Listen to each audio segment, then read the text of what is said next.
Hi friends, எல்லோரும் எப்படி இருக்கீங்க? எல்லோரும் சூப்பராக இங்கே நம்புகிறேன். நான் ரொம்ப நல்லா இருக்கேன். நீங்கள் நம்ம சேனலை சப்ஸ்கிரைப் பண்ணாமல் பார்க்குறீங்கன்னா மறக்காமல் சப்ஸ்கிரைப் பண்ணிக்கோங்க. இந்த ப்ரௌனி ஆர்டர் பண்ணது யாருன்னு பார்த்தீங்கன்னா, சென்னையிலேருந்து ஒரு கஸ்டமர் எனக்கு ஆர்டர் பண்ணியிருந்தாங்க. இவங்க சிஸ்டர் தான் வந்து எங்களுக்கு நல்லாவே தெரியும். ஸோ அவங்க தான் வந்து இவங்க பிரதருக்கு வந்து என்னை ரெஃபர் பண்ணாங்க. இந்த பாப்பா வந்து ரொம்ப நல்லா கேக் பண்ணுவா அப்படின்னு சொல்லிட்டு அவங்க பிரதருமே எனக்கு கால் பண்ணி கேக் வேணும் அப்படின்னு சொல்லி கேட்டிருந்தாங்க. அவங்க பாப்பாவுக்கு வந்து சொந்த ஊருக்கு வந்து கோயிலுக்கு போய் நாங்கள் மொட்டை போட போகிறோம், அங்கே வச்சு தான் வந்து கேக் கட் பண்ண போகிறோம் அப்படின்னு சொல்லியிருந்தாங்க.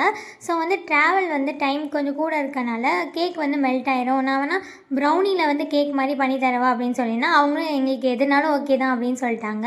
சரி ஓகே, நானும் ரெஃபரன்ஸ் பிக் வந்து 2-3 சென்ட் பண்ணியிருந்தேன். அதில் வந்து ஒரு டிசைன் வந்து ஓகே பண்ணியிருந்தாங்க. நான் அந்த மாதிரி பண்ணி தரேன்னு சொல்லியிருந்தேன். ஸோ இவங்க வந்து 1 வீக் முன்னாலே எனக்கு ஆர்டர் பண்ணியிருந்தாங்க. ஆர்டர் பண்ண நெக்ஸ்ட் டேவே வந்து எனக்கு பேமெண்ட்டுமே பண்ணிட்டாங்க.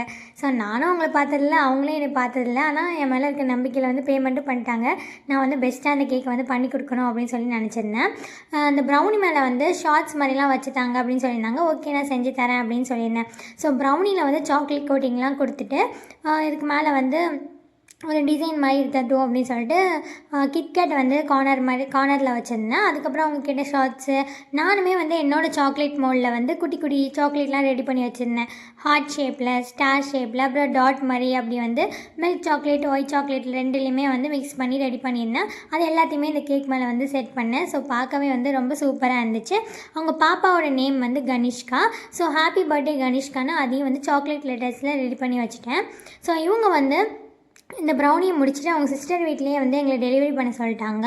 ஸோ நீங்களும் வந்து என்கிட்ட ப்ரௌனி ஆர்டர் பண்ணணும்னு நினச்சிங்கன்னா இன்ஸ்டாகிராமில் ஏஞ்சலஸ் கேக்ஸ் அண்ட் குக்கீஸை ஃபாலோ பண்ணிவிட்டு டிஎம் பண்ணுங்கள், நான் உங்களுக்கு ரிப்ளை பண்ணுறேன்.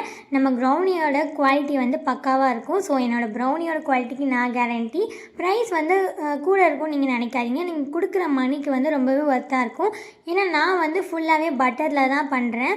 ஸோ அதனால் அதுக்கு ஏற்ற மாதிரி தான் ப்ரைஸுமே இருக்கும். நீங்கள் வெளியூரில் இருக்கீங்க அப்படின்னு நினச்சி ஃபீல் பண்ண வேண்டாம். நம்மக்கிட்ட கொரியருமே அவைலபிளாக இருக்குது. கொரியர் வந்து நான் பக்காவாக பேக் பண்ணி நான் வந்து உங்களுக்கு சென்ட் பண்ணிடுவேன். ஸோ அதனால் சேஃபாகவே வந்துடும். நீங்கள் அதை பற்றி ஃபீல் பண்ணாதீங்க. ஒரு டைம் வந்து ட்ரை பண்ணி பாருங்கள். உங்களுக்கு பிடிச்சிருந்தா கண்டிப்பாக நெக்ஸ்ட் வந்து ஆர்டர் பண்ணுங்கள். இந்த ப்ரௌனியை நான் பேக்கிங்லாம் சூப்பராக பண்ணி அவங்க சிஸ்டர் வீட்லேயே வந்து டெலிவரி பண்ணிட்டேன். ஸோ நெக்ஸ்ட் டேவே அவங்க சிஸ்டர் வந்து எனக்கு வந்து மெசேஜ் பண்ணியிருந்தாங்க, ப்ரௌனி சூப்பராக இருக்குது அப்படின்னு சொல்லிட்டு. இந்த கஸ்டமருமே வந்து எனக்கு ஃபீட்பேக் சென்ட் பண்ணியிருந்தாங்க. அதை நான் லாஸ்ட்டில் ஆட் பண்ணியிருக்கேன். ஸோ இந்த வீடியோ உங்களுக்கு பிடிச்சிருந்தா மறக்காமல் லைக் பண்ணுங்கள். நெக்ஸ்ட் ஒரு இன்ட்ரெஸ்டிங்கான வீடியோவில் நம்ம சந்திக்கலாம். டாடா, பாய்.